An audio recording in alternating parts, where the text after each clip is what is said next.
anak-anak hebat. Jumpa lagi di Tia Yandita YouTube channel.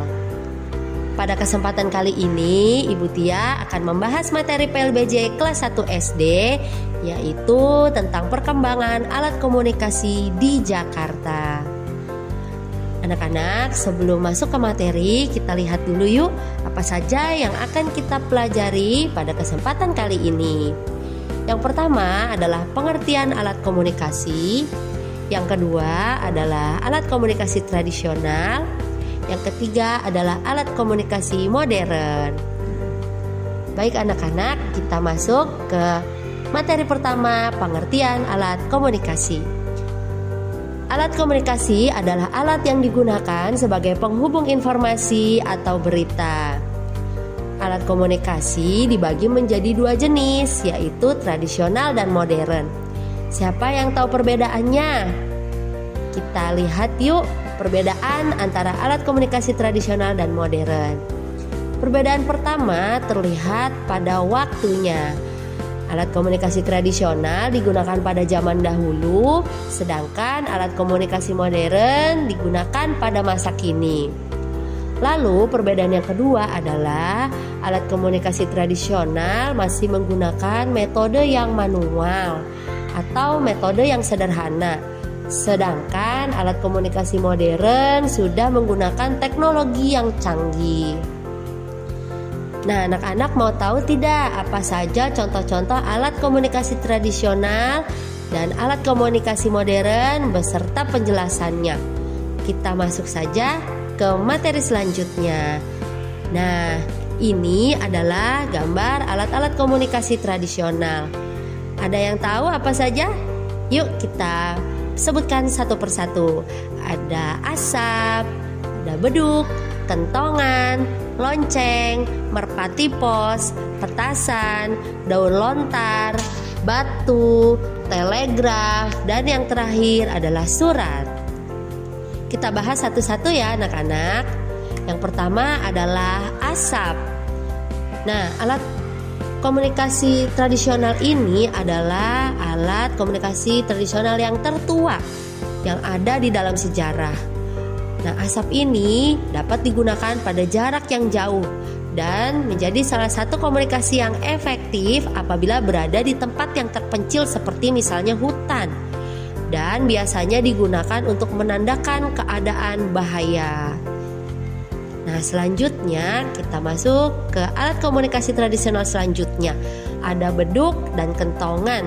Dua-duanya cara penggunaannya sama, yaitu dengan cara dipukul. Untuk beduk biasa digunakan sebagai alarm sholat atau pemberitahuan masuk waktunya sholat. Beduk masih sering ditemukan di halaman depan masjid, meskipun sudah tergeser dengan pengeras suara. Sekarang kita bahas tentang kentongan. Kentongan merupakan alat pendamping ronda atau patroli menjaga keamanan. Kentongan digunakan untuk memberitahukan ketika ada pencuri atau bencana alam. Nah, anak-anak, kita masuk ke lonceng sebagai alat komunikasi tradisional selanjutnya. Pada zaman dahulu, lonceng biasa digunakan untuk mengabarkan suatu berita kepada masyarakat dan sebagai penanda waktu. Lonceng juga ditemui di tempat ibadah untuk ritual keagamaan, seperti di wihara, kelenteng, dan juga gereja. Baik anak-anak, kita masuk ke alat komunikasi tradisional selanjutnya, yaitu petasan. Nah, kalian menyangka tidak bahwa petasan itu juga salah satu alat komunikasi tradisional loh? Iya, petasan digunakan sebagai informasi bahwa terdapat warga sekitar yang sedang melaksanakan hajatan, baik sunatan, pernikahan, juga hajatan haji. Biasanya dilakukan oleh masyarakat Betawi. Nah, apa sih fungsi dari petasan ini? Fungsi dari petasan adalah untuk memeriahkan acara. Banyaknya petasan yang dinyalakan dalam satu hajatan bisa menunjukkan status sosial seseorang. Semakin banyak petasan yang digunakan dalam sebuah acara, maka semakin banyak pula pemilik hajat menerima pujian dari orang-orang yang datang ke hajatan. Nah, kita masuk ke alat komunikasi tradisional selanjutnya, yaitu batu dan daun lontar. Baik anak-anak, kalian pernah mendengar batu prasasti? Nah, batu prasasti adalah batu yang digunakan sebagai media untuk menuliskan beberapa informasi pada zaman tersebut. Nah, kalian bisa lihat contoh batu prasasti pada gambar. Nah, selanjutnya, selain batu prasasti, ada juga daun lontar. Daun lontar adalah sejenis daun kelapa yang dikeringkan lalu digunakan sebagai sarana untuk menginformasikan cerita pada zaman tersebut. Contoh daun lontar yang sudah dikeringkan dan dijadikan media untuk bercerita tentang kejadian pada saat tersebut ada pada gambar. Baik anak-anak, kita lanjut ke alat komunikasi tradisional selanjutnya, yaitu ada merpati pos dan surat. Kita bahas satu-satu ya. Merpati pos adalah burung merpati yang telah dilatih untuk mengantarkan surat atau pesan kepada suatu pihak. Sedangkan surat adalah alat komunikasi yang berupa tulisan dalam kertas atau lainnya. Tujuannya untuk mengkomunikasikan suatu hal pada orang lain. Baik anak-anak, kita langsung ke materi selanjutnya, yaitu tentang telegram atau telegraf. Nah, telegraf dan telegram adalah dua hal yang berbeda. Ibu akan bahas ya perbedaannya. Untuk telegraf adalah sistem komunikasi yang dapat digunakan untuk menyampaikan pesan dengan menggunakan isyarat listrik dalam bentuk kode Morse. Sedangkan telegram adalah hasil dari pesan telegraf tersebut. Bisa kalian lihat ya, telegraf adalah alatnya, sedangkan telegram adalah hasil tulisan yang didapat dari alat telegraf. Sudah cukup jelas perbedaan antara telegraf dan telegram? Kalau sudah jelas, kita masuk ke contoh-contoh alat komunikasi modern.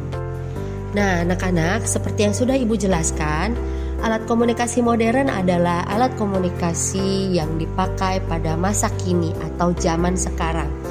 Kita lihat pada gambar, ada beberapa alat komunikasi modern yang sering kalian lihat. Yang pertama adalah koran, yang kedua radio, yang ketiga telepon, yang keempat faksimili, yang kelima smartphone, yang keenam pager, yang keenam TV, dan yang ketujuh adalah email. Kita bahas satu persatu. Ya, yang pertama adalah koran.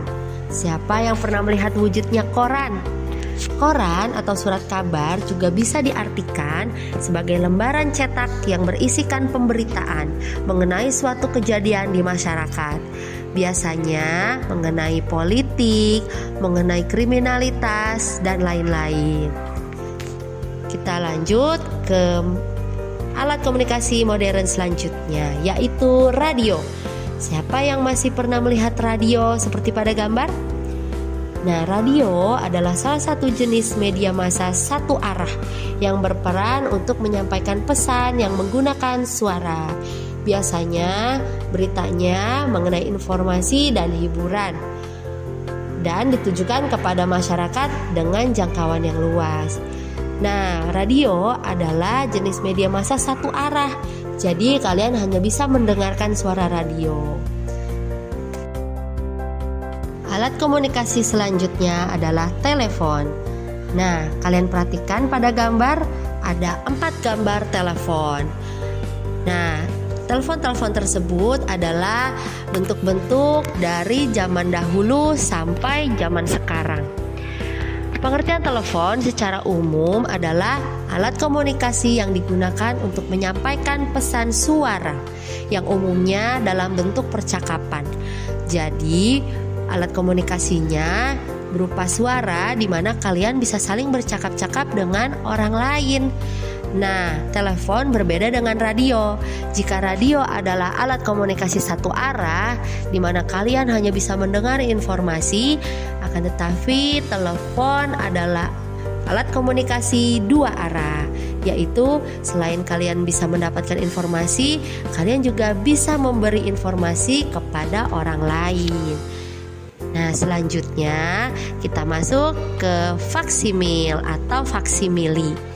Faksimili dari bentuk sedikit mirip dengan telepon. Faksimili adalah alat yang digunakan untuk mengirimkan dokumen ke tempat yang jauh dalam waktu singkat dan serupa seperti aslinya. Faksimili menggunakan jaringan telepon. Nah, anak-anak, kita lanjut ke alat komunikasi selanjutnya, yaitu televisi.